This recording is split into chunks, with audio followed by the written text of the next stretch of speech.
Hello and welcome to episode 3 of Les Oderants. With me, Dan.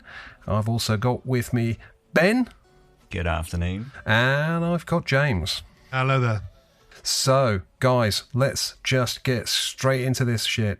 What perfume have you been wearing? Ben, what have you been wearing this week? You know, this week, aside from like the perfume that we're going to be discussing later, I've been wearing an oldie but a goodie that is completely inappropriate for the weather. Liaison Dangerous. I never know how to say that second word because it's French for dangerous, basically. Basically I just say dangerous. Dangerous. And who's that by? By Killian. Killian, yeah. And it's a fruity floral, big overripe peach. I assume, have either of you smelt it? No, I don't recall. Just a side note, Big Overripe Peach is the name of my second album. Oh, there you go. Yeah, well, it smells like a big overripe peach. It's ordinarily I think I'd hate it, but it reminds me of the smell you get when you go into a greengrocer's. You know, the old school greengrocers where you'd walk in and they just stink of like rotten kind of overripe fruit, and that's what this smells like in a lot of ways. But it's really nice, and it starts off with this like really quite like sweet overripe fruit, and it does kind of transform quite a lot as it throughout the wear, and by the end you get this like really nice vetiver, which you wouldn't expect. It's definitely like a turn on its head. It's nice. That sounds horrid. It sounds really bad. I don't think it's one of their most popular, I'll be completely honest. But yeah. I just really, there's something I just really like about that kind of, it's very boozy, like the fruit is very boozy where it's sort of overripe. And that's something I quite like about that. Is it anything like Byredo Pulp? It does bear some similarities, but I think it's not. I think it's easier to wear than that. I think pulp is more of a red fruit than a overripe peach. Just going to say that again. Yeah, keep saying overripe peach. Well, I think we'll just title this episode "The Overripe Peach." Pulp. Pulp I really enjoyed for a bit, and then it became almost kind of putrid because it's just so overripe. If there was a scale of just ripe, a little bit too ripe, and you've gone well over the edge, this is kind of well over the edge. This has gone a week or two past its best before, and probably has been left out in the sun for a bit as well. Didn't enjoy that. Doesn't sound like I'd like the Killian particularly. And anything else on your list this week, Ben, of interest? No, not really, because the rest of the week I spent wearing the Dior that we'll be talking about later. So, yes. Well, foreshadowing, which I very much enjoyed that word from last week, James, last episode. Foreshadowing the second half discussion about the House of Dior. James, tell us, what exciting perfumes have you been wearing this week? I'm just going to reel off the list, and then you can anything of interest you can talk about afterwards, because it's like been 2 weeks, hasn't it? So there's 2 weeks worth. So I know it's a bit gratuitous, but I'm that kind of guy. So someone has to be that kind of guy. Right, I'll go. It's Estée Lauder for men. I wore Guerlain en Sens Mythique. I wore Atelier Cologne Santal Carmen. I wore Memo African Leather. I wore Histoire de Parfum 1740 Marquis de Sade. I wore Guy Laroche Dracar Intense. I wore Frederic Malle Parfum de Thérèse. I wore Perfumer H Smoke, Imaginary Authors Cape Heartache, Dior Bois d'Argent, D Squared Potion Royal Black, Celine Nightclubbing, Amouage Gentleman's Cologne from 1983. I think it's from 83. And MDCI Chypre Palatin is my scent of the day today. Oh my goodness, what a list. All right, well, there's a couple of things to pick up on there. Parfums de Thérèse, when I was doing my research this week, that is a Rudnitska perfume, no? Correct, it is. It was a I don't know what you call it, like a rebooted one, or one that he basically made for his partner, Thérèse, for his wife. and never released it because it was her perfume. And then I believe in the marketing bump of Frederick Malle, he said that basically she, obviously after Ranetska's death, she basically said, yeah, you can have this. And it was a nice little nostalgic story. It's actually quite interesting because it is kind of a fruity Chypre classic type perfume, but it's very modern in the fact that I think if it had come out in the 50s or whenever he made it, I think it would have been highly sort of modern and, quite, because it is very fruity in terms of it's not got much of the kind of loads of the oak moss or the kind of animalic sort of nature, or it's not really highly powdery. It's a lovely thing though. It's not, I'm not going to say, it's not like setting the world alight, but it's a very, very nice perfume and I like the story behind it. I love Frederick Malle and the creativity. So it was just something that I felt I needed in my collection really. And it's a pleasure to wear. Yeah. Cool. Okay. Well, I mean, that does sound good. I definitely need to check that out. I've not tried it. Two other things that leapt out from your extensive and well-documented list. MDCI Chypre Palatin. Yeah. By the way, for anyone interested in my mangling of French pronunciation, trust me, this shit will continue unabated. I will get it wrong every week. I think your actual French is superb though, because you always seem to know what the things are, but you just can't fucking say them. I can't say them. True story. I had a GCSE French oral exam, and I was told that I had to order a meal with beans and cabbage, and I could not remember the French for beans and cabbage, which I now know, despite the fact it was 30 years ago. I've never forgotten. It's haricots et des choux. But of course, being the absolute cretin that I am, I couldn't remember, so I said beans et cabbage. It's worth a punt though, isn't it? It's worth a punt on beans et cabbage. Aren't we talking about that later? Dior cabbage. Exactly. Yes, world conquering perfume, Dior cabbage. Chypre Palatin is an enormous oak mossy Chypre. And I've not worn it for a very long time. I don't own a bottle at the moment, but my recollection of it is that it's one of these extremely almost like room-filling perfumes that just changes and develops throughout. It is the real perfume aficionado's perfume, I think. It is. It's gorgeous. It's one of my all-time favourites.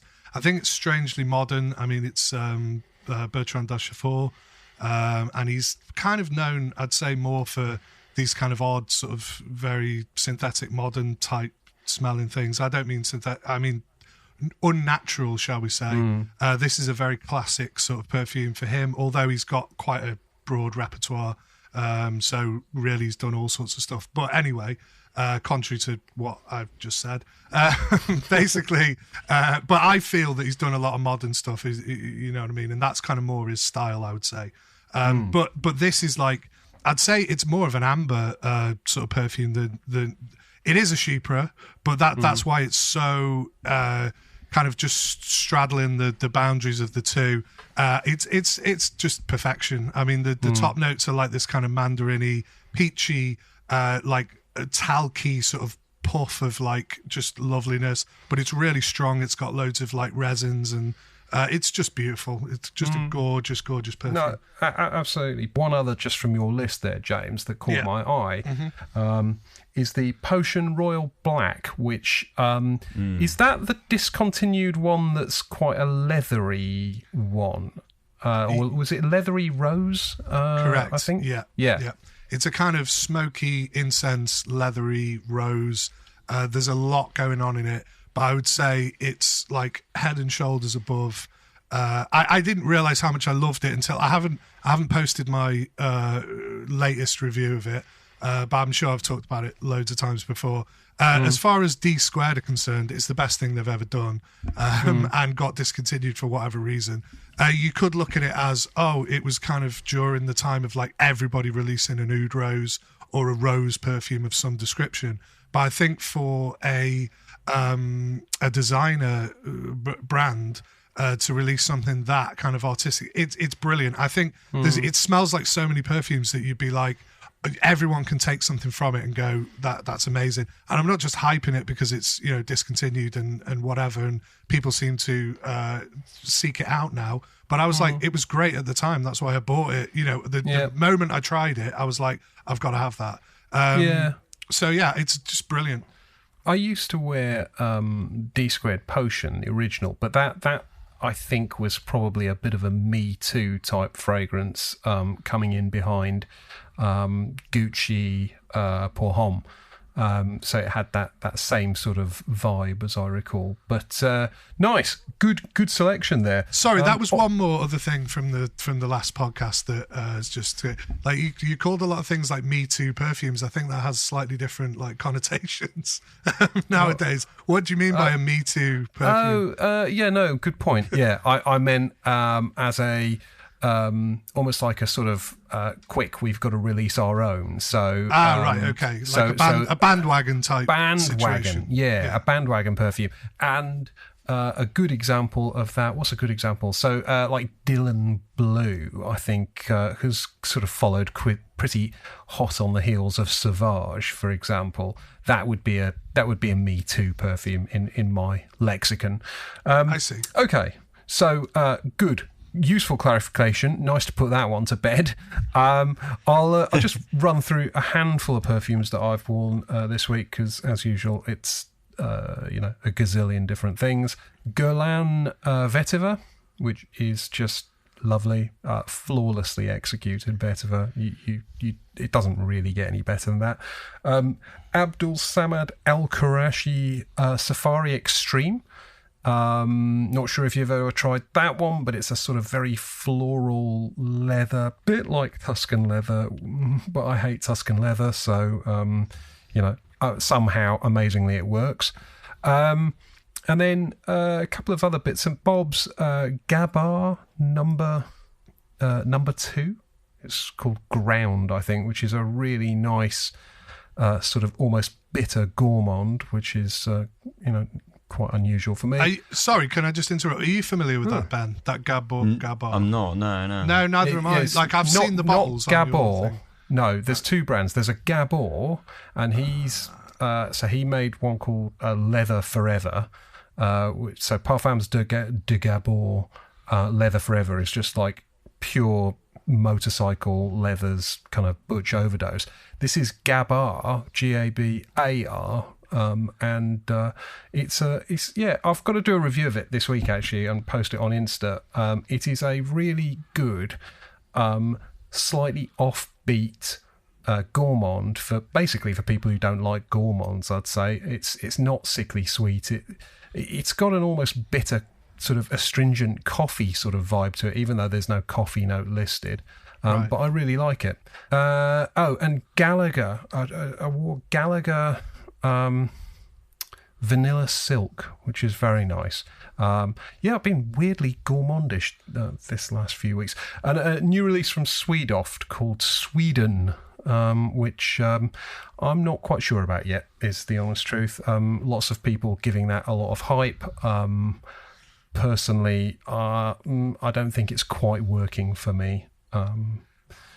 I just, this is my own personal biases. I don't like Gallagher because I think the labels look a bit shit. Oh, they've redone them. I'm not a kind of that sort of person either. Oh, that's totally different bottle. I mean, that's they are totally jazzed different it bottles, up, haven't they? And they've jazzed it up. They've got these fancy sort of triangular prism caps and stuff. I think they've realised presentation does matter. Now I don't like them because they're trying too hard. Well, there's no pleasing some people, James. But also, I mean, Swedoft as well.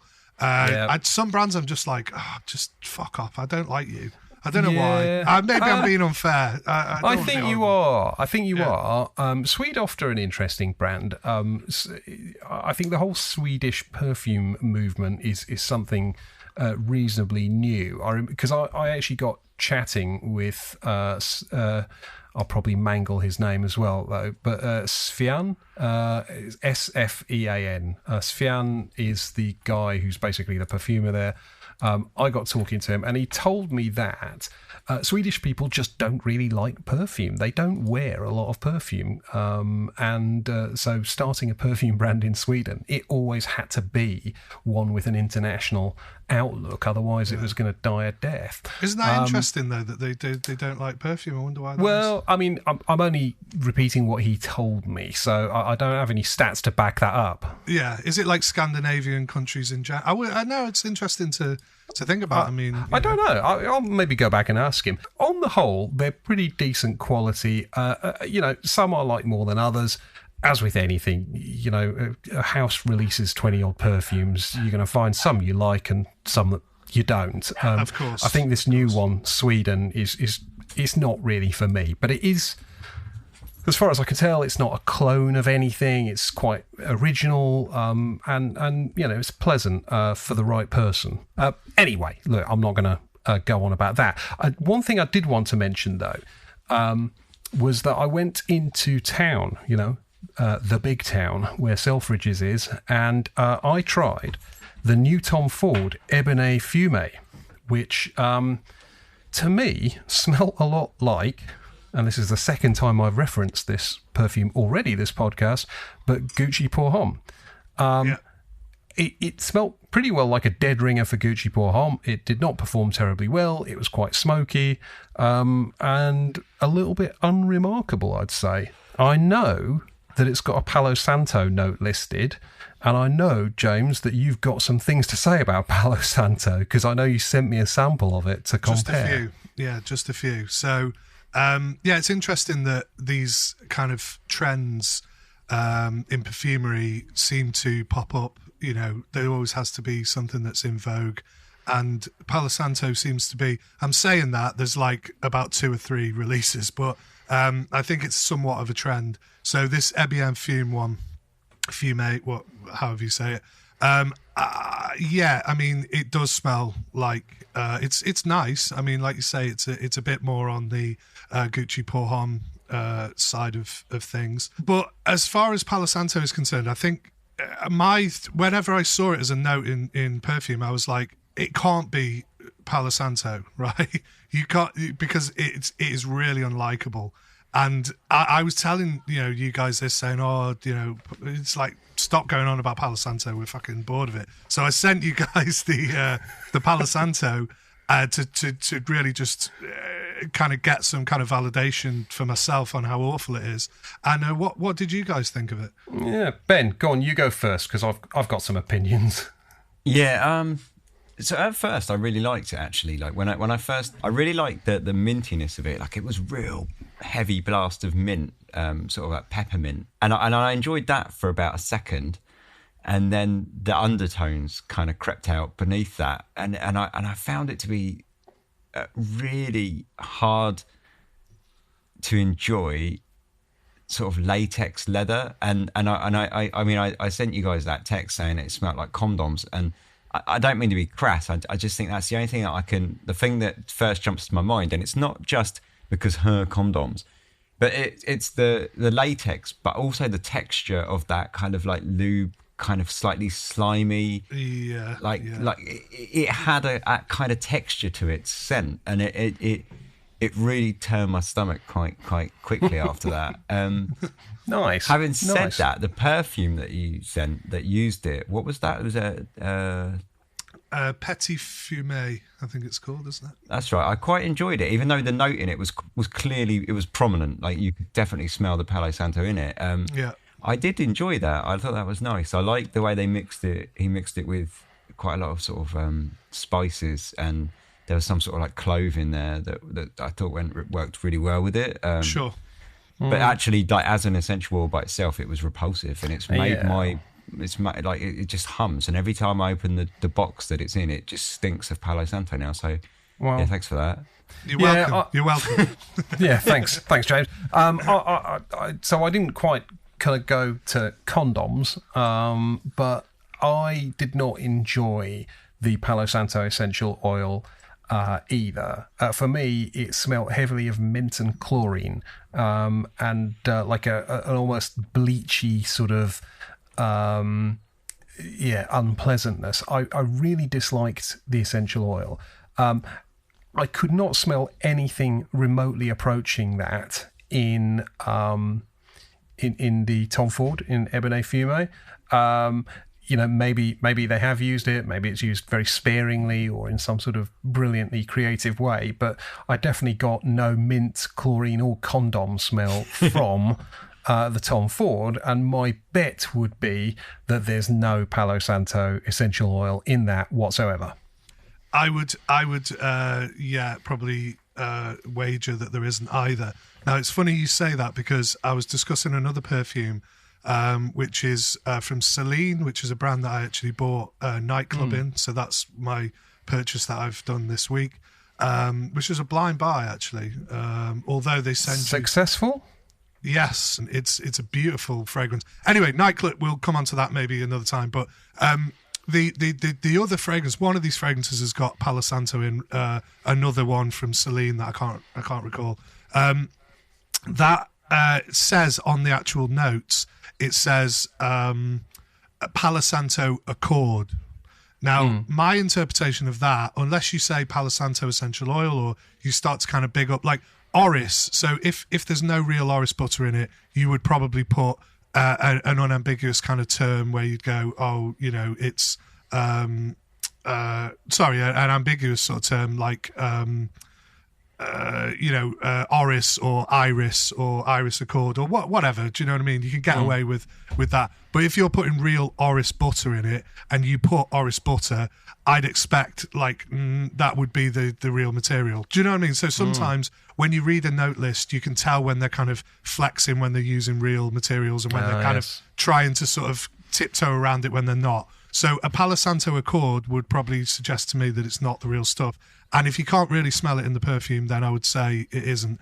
The thing about Palo Santo essential oil is that I think it probably could be utilized really well to create some kind of effect because it's so milky. It's so lactonic and milky. I think more so than sandalwood. But that's a kind of undercurrent. You have to get over that weirdness of the chlorine. And I am going to be crude. It's kind of a bit jizzy. It's kind of like a little bit, it's got that sort of, it's slightly like icky.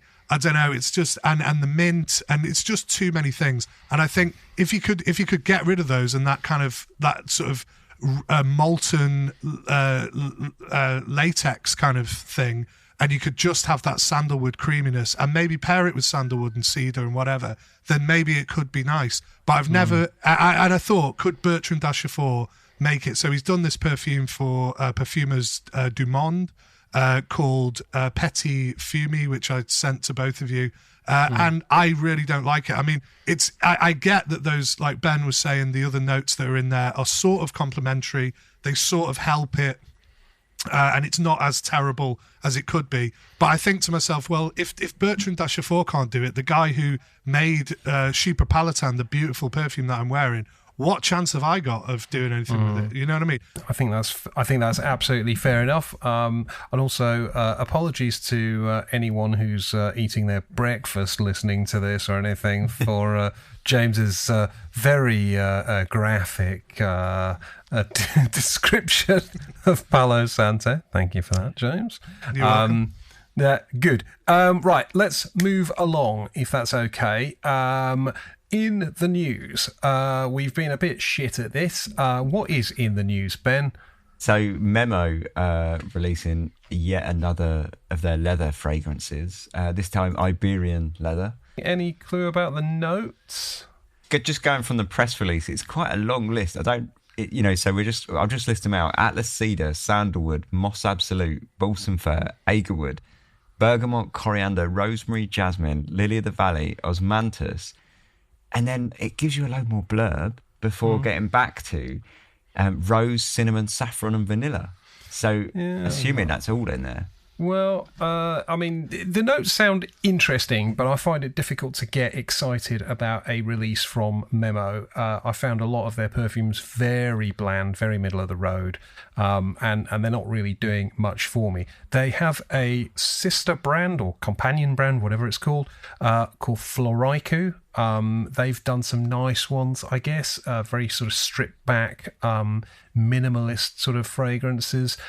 Which I've quite enjoyed, but still nothing, very little has really kind of moved me. And the only one I still own is Flowers Turn Purple, which is nice. Memo and Floriku, the pair of them, are just Harrods brands for middle-class, boring, middle-of-the-road people. And I think Memo specifically lives off the back of African leather in the community, which, had a lot of hype, and now somehow Memo gets a lot of hype. They're dull perfumes from a dull brand. Floriku is one of the most disappointing sample sets I've ever smelled. The flower selection just smells like a mortuary, including the dead people within it. The Teas and Spices collection, I thought, had a couple. One Umbrella for Two, which everybody likes. It's the kind of gourmandy coconut one. That's I quite didn't nice. like that, but yeah, I'm the exception. Yeah, it's the one that most people sort of likes, isn't it? But the other one I did quite like was I'm Coming Home, which was ginger and orange. They do a nice ginger note. I think, generally speaking, the ones with a gingery note I've found quite enjoyable. But I think you should tell us how you really feel, Ben, because I don't think your opinions. Well, so all right, I'll carry on. please do. Have a their tea note just smells precisely like the bog standard tea note that you buy from like Fumey or Givaudan, probably, I assume, because you buy any Bulgari tea scent for about a fraction of the price of Floriku, and you're halfway there. They're just dull perfumes, and this is before we even get into the cultural appropriation element, which we can sidestep for now. But it's shocking with that brand. It's so Japanese that that it just can't possibly be Japanese. Yeah, they actually serve them in a bento box. Is the perfume? Yeah, well, go on, James. Let me just say, I echo Ben's thoughts there. Stick a few more swears in there. Call a few people, whatever, and make it a bit nastier. And that's basically my review of those. Thank you. Excellent. Right, so I think we can all roundly agree that the latest Memo release probably we're not all that bothered about. Excellent. Right. Okay. So I think that's been a pretty good part one. We are going to take a short break. We'll be back in part two to discuss the House Cup we're running for Dior. Stick with us.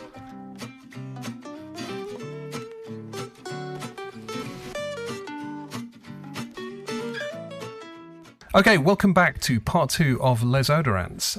This week we're going to try something new. We are going to do our first, and we may turn it into a series, House Cup. And this week we're going to be talking about the Christian Dior. The idea here is that each of us will get to make an argument for one of the perfumes from this house for being the most important. So the way it'll work today is I'm going to monologue for a few minutes about Christian Dior, impart some wonderfully exciting facts and figures, a little bit of history. So sit back and get comfortable. We're then going to go to James, who's going to explain which perfume from Dior he believes is most important. Ben will do the same, and then I will explain why they are both wrong and I am right. So let's get stuck into it. Christian Dior was born in 1905 in Normandy. He was born into a wealthy family. This is not a guy who made a rags to riches sort of, made himself. He came from money. But from the very early age, he was quite artistic. And by the age of 22, which strikes me as quite young, he was a designer for the brand Robert Piguet, which he did until he went to do some military service. He did a couple of years, I believe, for the French army, left that in 1942. And then for the rest of the war, he worked for a fashion house called Lelong. I'm going to say Lelong. So a little bit of contentiousness. He dressed made dresses for the wives of Nazi officers and French collaborators. But more interestingly, perhaps, his sister was a member of the French resistance. She was actually captured and imprisoned in Ravensbrück in Germany. She was liberated at the end of the war. Now, I'll come back to her in a second, because Dior himself left Lalonde in 1946 and set up his own fashion house. And then in 1947, he released his first perfume, which was called Miss Dior, which was a tribute to his sister, who had survived the war, but obviously in a concentration camp for the last couple of years. She survived Jean Carles maybe, at Carles. Okay, yes. Jean Carles and Paul Vacher had created this floral chypre Miss Dior. So, obviously, Christian Dior, it's plastered all over everything these days. Very successful fashion house, but we're going to talk about the perfumes. So after Miss Dior, they had then Edmund Rudnitzer, who created in 1948 Diorama, and then another 7 fragrances over a kind of 30-year period, including Eau Sauvage in 1966, which was their first male fragrance. Plenty of other sort of iconic fragrances along the way. I mean, personal favourite of mine, Jean Martel's Jules. Side note, by the way, when I was reading up for this, Jean Martel only ever made 3 perfumes. One was Dior Jules, one was Paco Rabanne Pour Homme, and one was Azzaro for Women. I've never tried Azzaro for Women, but I can attest to the fact that the first 2 are absolutely heavy hitters. So nice one, Jean. Right, going back to Dior then. In the 80s, Fahrenheit. I think James might have a word to say about Fahrenheit. Poison, a bunch of flankers. Through the 90s, just like they were released one perfume every 19 minutes or so. In the 2000s, the Dior Homme line and the Couturier collection, which I think subsequently became, in the 2010s, the Privé collection. So under the Couturier one, they released Mitza and Ben's beloved Eau Noire, everyone's favourite curry and coffee fragrance. So I was checking, they've got a phenomenal 261 fragrances in the Dior catalogue. 261 is an absurd number to try and choose a most important one. So I know how difficult this is, but you're going to have to make your case for it. So, James, what's your perfume and what's your case for it?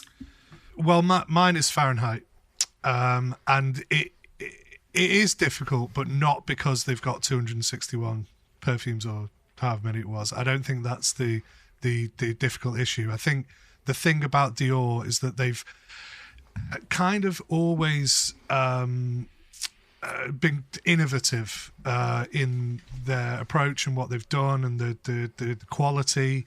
And I think the reason that for personal reasons, I've chosen Fahrenheit because it was a perfume that spoke to me personally as a child. I was a child, when I got into that, and that was like my sort of big awakening. I already liked perfume, like even like my mum's perfume and stuff like that.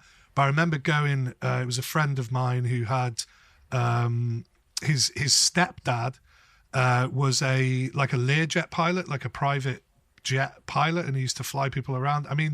They were rich. They weren't absurdly wealthy, but they had like an ensuite bathroom, and it was literally just full of perfume. Because obviously he was traveling all the time, going abroad and stuff, and they just had tons of perfume, like both him and his missus. And we just used to spray it and just try different things and whatever.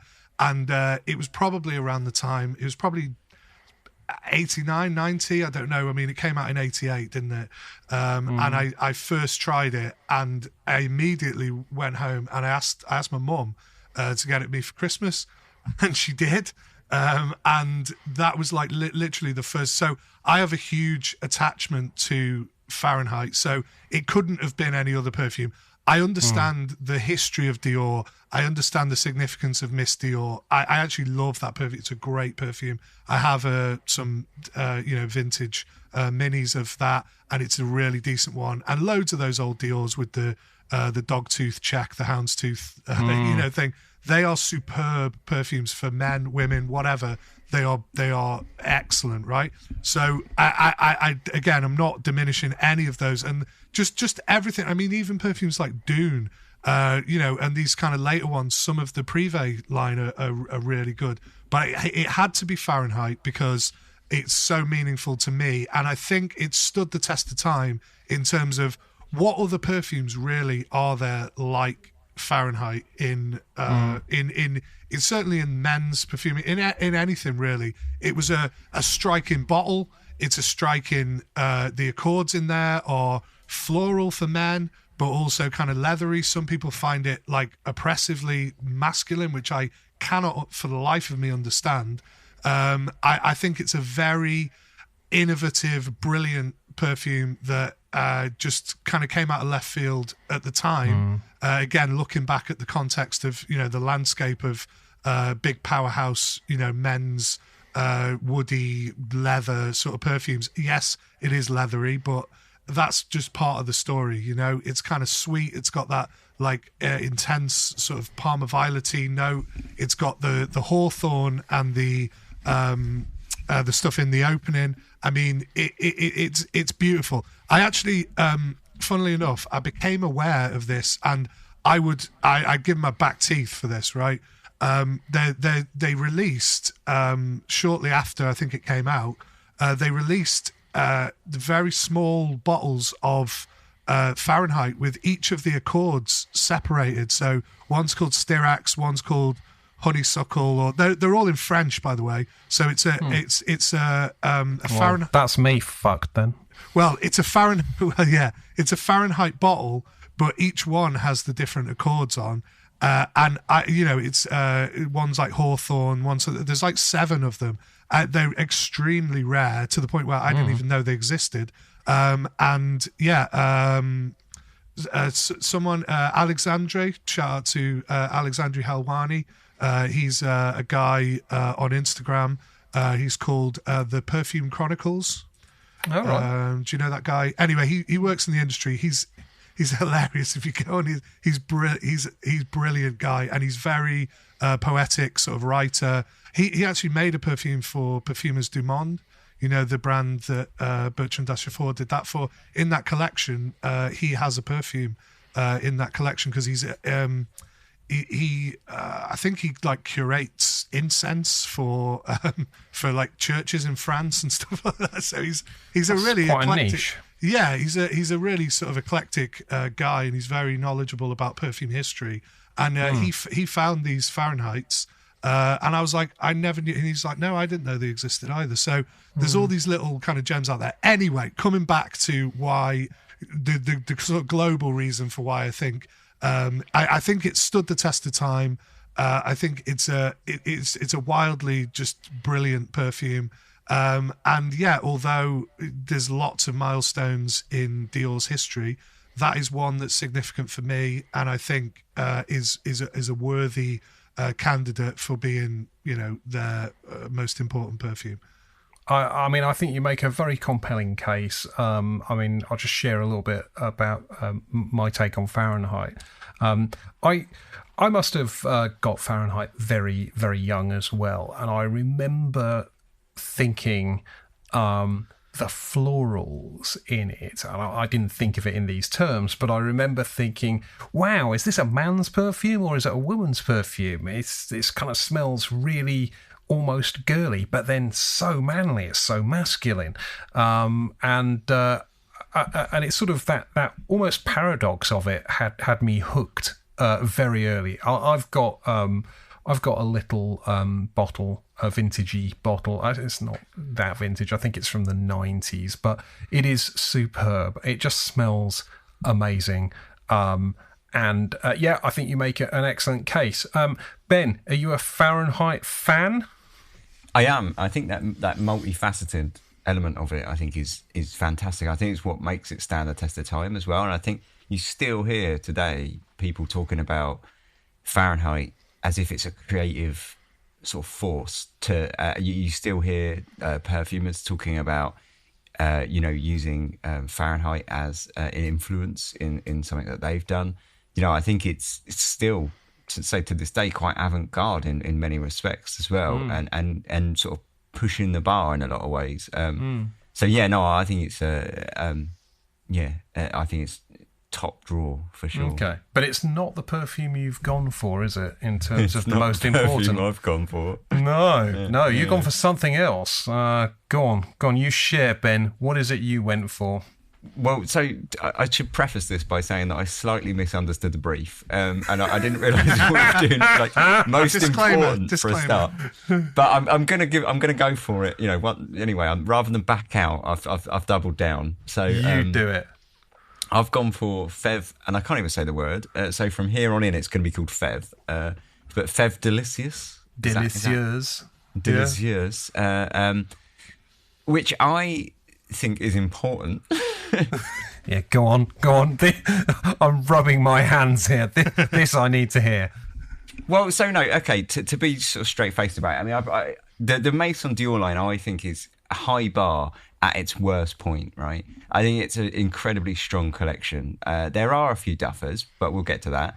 But I think the Fève came out at a point in time when that was an incredibly strong collection. It was like the golden age, like those 10 years between like 2004, to 2014, those kind of 10 years there where you had like Bois d'Argent, Eau d'Ispahan, Mitza, Eau Noire, Leather Oud, Ombre Nuit, like that. I mean, I've just reeled off there like 7 absolute bangers. I can confirm Ben didn't even look at a piece of paper. They just came straight from the top of his head. So, they they're good. I mean, like I say, like these are all like household names, right? In like, if you're a fragrance enthusiast, I mean, pick one out of them that is the best. I mean, that's an argument in itself. So this, I think, it was like the golden age of the Privé line, right? And then right at the end of this golden age, Fève comes along, and I think it's essentially a metaphor for the entire line, right? Because it's an interesting perfume that is nothing alike any of those other perfumes that I just read out. It was a gourmand, and it not only was it a gourmand, it's just an interesting gourmand. At that, it's not just it's not just a gourmand for gourmand's sake. It's not just, oh, here we go, give them something sweet and they'll shut up. There's some really interesting elements now. You've got the lavender with the mint, and then you've got that sort of like very striking cherry note in between. And then it's the fact that it's all grounded on a tonka note, which is, in my eyes, one of the best tonka notes that I've ever smelled, that actually smells like legit tonka, rather than just a perfume saying, oh, this has got tonka in it, and then just using some vanilla kind of... Absolutely, yeah. It's not just a kind of bulked up coumarin kind of soup. It's a very sweet, textured Tonka note, and I think that's to its credit. I think it's interesting that you were saying that obviously it came out right at the end of the sort of the high water mark, the kind of breaking of the wave, and maybe a bit of a swan song for even though it took several years for him to actually jack in and retire. But it is made by François Desmarchais. Yeah. Which it's sort of marking the kind of beginning of the end. Do you think? I think it's easy to agree that it's a shadow of its former self.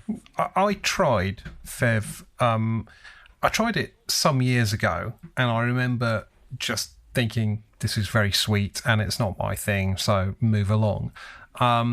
But actually, I tried it again this week because, we knew we were talking about this, and Ben kindly sent a sample of it. No, it wasn't you, Ben, was it? Sorry. No, I didn't do anything. No, you did fuck all. No, shout out to Akira, who kindly sent me a sample. I actually really enjoy it. And I don't tend to like very vanilla, heavy fragrances. And I think you nailed it, that it is a proper tonka bean base, not just a vanilla cake sort of effect. It's actually surprisingly clever, I think.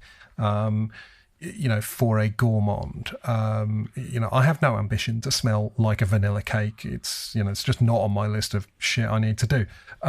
But this actually does smell great, really good. And I like the argument you make about the metaphor, and everything you said is right. But I can't help but feel that you are wrong. Well, I think I would be taking the piss a little bit too far if I tried to argue against you here. Like I say, I slightly misread the brief. But we've gone with it. It's clickbait now, isn't it? Do you know what I mean? Yeah. You've doubled down on it and gone, no, I actually think Fev is the best, the most important, whatever. So to introduce your fragrance, Dan, I'm going to say that you're already 2 against 1 because I think Fahrenheit is probably Dior's most important fragrance. So go on, go for it. What's yours? Well, okay. So let me just be clear, because we were deliberately not specific about what important meant, right? So we could have a conversation about it, but I sort of issued the fragrances that perhaps I love more. I think certainly Fahrenheit would be absolutely one of my top loves from the house. I really like Dune as well, that you mentioned, the fig one. I just love Eau Sauvage. The original Eau Sauvage is, arguably, Rudnitska's masterpiece and just, an amazing fragrance. But it's not what I've gone for. So what have you gone for? Go on. I almost hate myself for saying this, right? But I'm now going to make the case that Sauvage, not Eau Sauvage, Sauvage, the original 2015 Eau de Toilette, is the most important fragrance that Dior have ever made. And I'm going to make this argument along 3 lines, okay?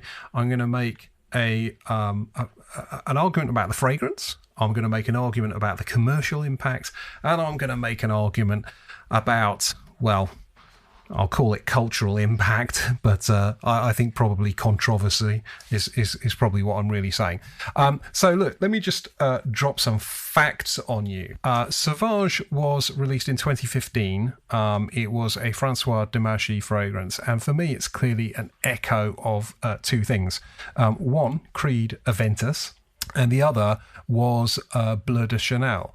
I don't know. I think people probably liken it more to Bleu de Chanel, but for me, it's got that Aventus thing, that enormous kind of volatility projection. I don't know whether ambroxan was used in Aventus. I suspect not. But I believe it's the ambroxan that gives Sauvage this enormous diffusiveness. And I think if you were to take aspects of Aventus, that enormous diffusiveness, with the blueness of Bleu de Chanel, and create the monster, you would get pretty well Sauvage. And for me, well, it's not for me, I think it's just a matter of fact, it became the category slayer overnight. Versace and Prada went scrambling for their Me Too fragrances. Prada's was Luna Rossa Carbon, Versace Dylan Blue, and then I think ambroxan just sort of then set the tone for a load of fragrances to come.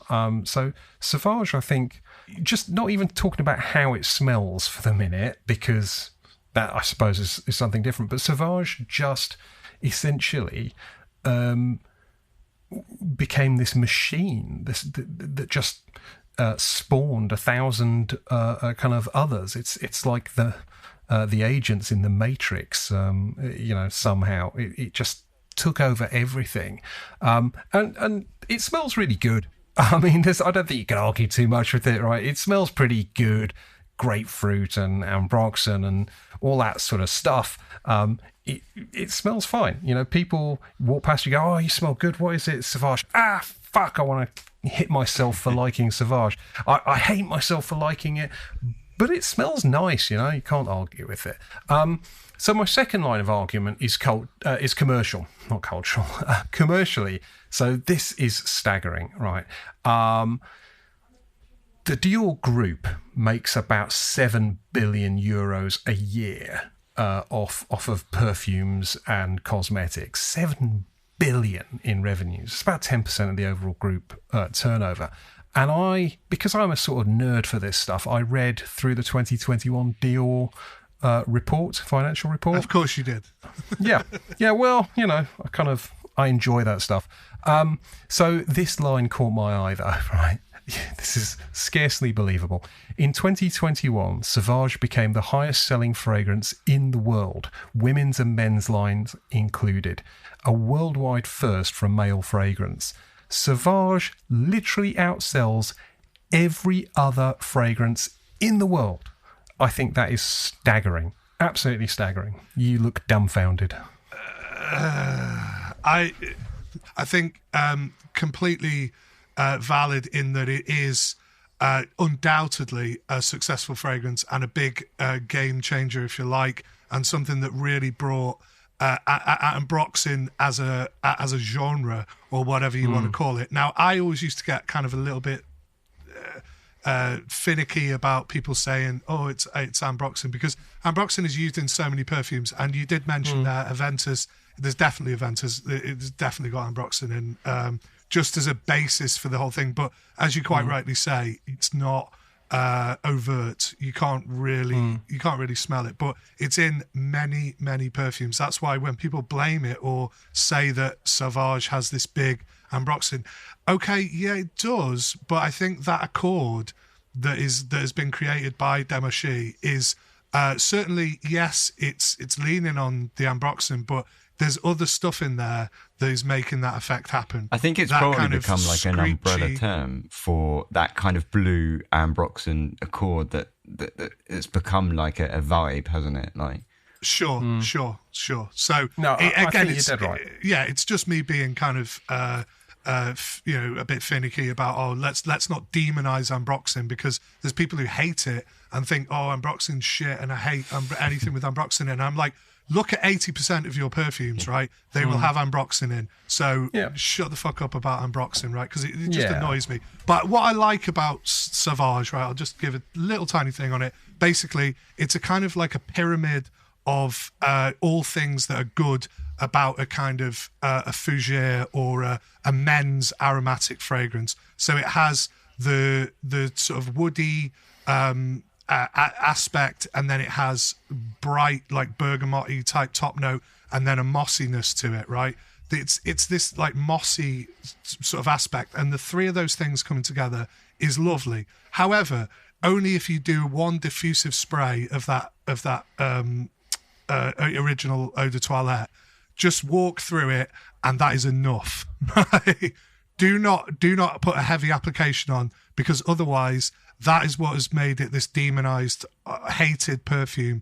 Because I don't think you can almost smell it properly. If you put too much of it on, it obscures the whole subtlety and nuance of that fragrance. And people will argue that it doesn't have any. It does. It's just that you need to apply it very sparingly. And just to say that I think the later iterations, so the EDP, the EDP, the Parfum, and now this elixir that they brought out. I don't really like the elixir too much, but I think certainly the other two versions were better in that they toned down the sort of screechiness of that. It still had it there, but it's less offensive to me than the original EDT could potentially be. But I do like it, so I'm not saying it's bad. It's a good fragrance, and I like it. But why it was wildly successful, I believe, because they put it in the Privé bottle, so it had this kind of exclusiveness. Obviously, there's the Johnny Depp. They did a lot in the background to. It was on every fucking bus stop, wasn't it? Do you know what I mean? With the sausage and all that. So the whole campaign that went behind it, it was maybe unprecedented. I don't know. I don't remember a perfume having such penetration, into the public sort of consciousness. I'd say CK1. CK1, since CK1, yeah, sure.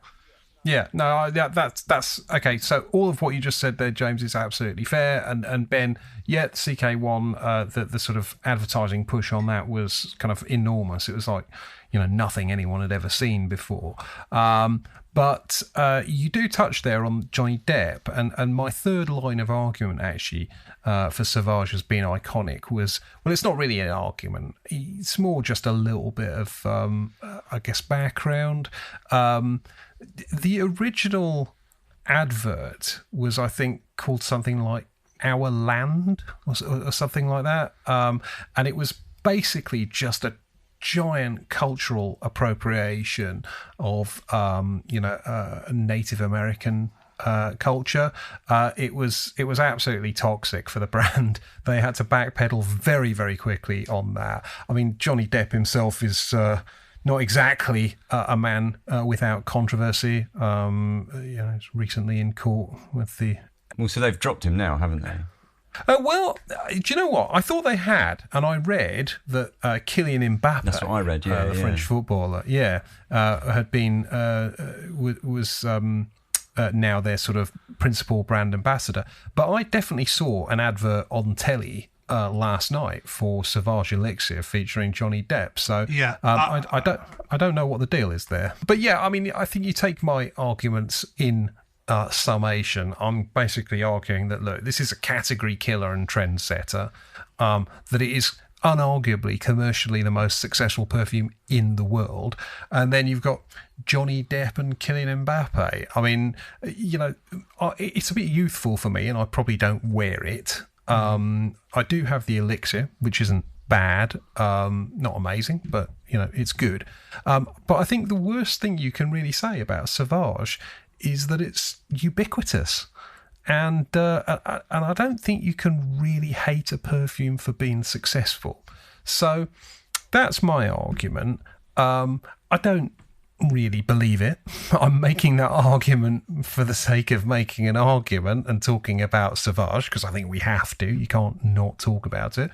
I think if I was to choose my favourite perfume from Dior, it probably would be Fahrenheit or Eau Sauvage. So, the Sauvage range would not feature at all in that list, but I think you can make a very strong argument that it is seminal. And I think for me the most striking thing is that it outsells women's fragrances. I mean, it is the first male perfume ever to be the most sort of sold perfume in the world. That I think is just remarkable.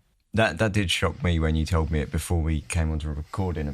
I couldn't believe that, because because I mentioned to you there that the reason it shocked me so much was because male fragrances, I think, isn't it, like, there's a statistic that's, this is kind of just pulling it out of my arse, but there's a statistic that's something along the lines of 90% of men don't even wear perfume on the regular, which means the sheer volume that it's selling counter to what normally happens is something quite incredible.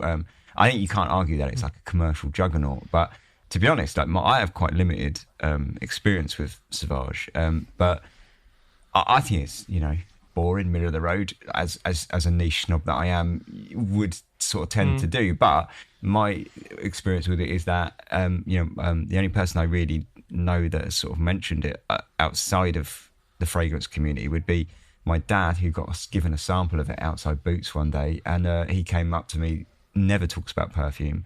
He knows that I have an absurd collection and stuff, obviously, but not really interested. And he said to me, I smelled a perfume the other day and I really liked it. And I said, what was that then? And he gave me the sample, and it was Sauvage. I think probably that is a conversation that is common. Well, so I was in John Lewis before Christmas, and there was these two middle-aged women, and the sales assistant was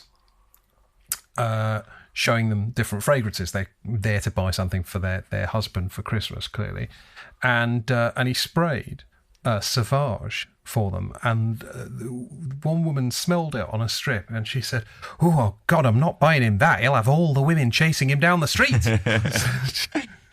And it has that sort of easy to like ubiquity to it. Yeah, but, and it's kind of youthful, isn't it? It's it is. It modern is. It absolutely and sort is. of youthful. I think the whole of this is a kind of a microcosm for the fragrance community and things, that there are a lot of people who are niche snobs and, you know, all this kind of stuff, think that they're the kind of, they're the epicenter of everything to do with perfume, and that it all revolves around them, when that is not the case at all. And Sauvage shows that, because I'd say probably the majority of people who maybe post on fragrance websites or whatever, or like to take the piss out of Sauvage and think that they're above, you know, that sort of thing, and they're too sort of highbrow for it, are not the people who you know, have any significance at all when it comes to the sales and everything else. So I think we can sort of learn from that perfume is broader than the fragrance community or the people who really care about it. You know? Absolutely, Yeah. absolutely. And I've been accused of being a niche snob on more than one occasion. But I think, you know, the reality is, I don't think I'm a niche snob. I don't think you are. I just like lots of perfumes. I quite like Sauvage. You know, odds are I'm unlikely to wear it, and I sort of have it in my head that, look, if I can buy it, you know, if I can buy it at half a dozen shops within a 5-mile radius, then I'm probably not going to worry too much about not being able to get hold of it at some point when I want to. So I'm always sort of trying new things that I can't get hold of. You know, it's not that I don't want to wear Sauvage, it's just that I don't have any sort of anxiety that I'm not going to be able to get hold of Sauvage should I decide I do want to wear it. So I just don't, if that makes sense. Absolutely, Yeah. So okay. So let me wrap us up. I think we're probably all broadly in favour of Fahrenheit. Miss Dior, I think, is obviously seminal. Eau Sauvage. I mean, from the ones on offer, I'm going to duck my own argument. I think I made a very compelling argument, but actually, Fahrenheit has a special place in my heart, and I think the emotional argument James made was far better. I think, Ben, you made a game attempt to justify Fev, but let's be honest. I'll concede to Fahrenheit happily. Happily. Right, so look, as ever, chaps, I've thoroughly enjoyed this discussion. I think of the 3 perfumes on offer, we're probably agreed that Fahrenheit is the favourite, but I think we've all made compelling arguments and we've managed to cover a lot of ground. So I thank you. I thank our listeners, all 3 of you, for tuning in. Thank you. And, until next time, you guys take it easy. Cheers. Cheers. Thank you.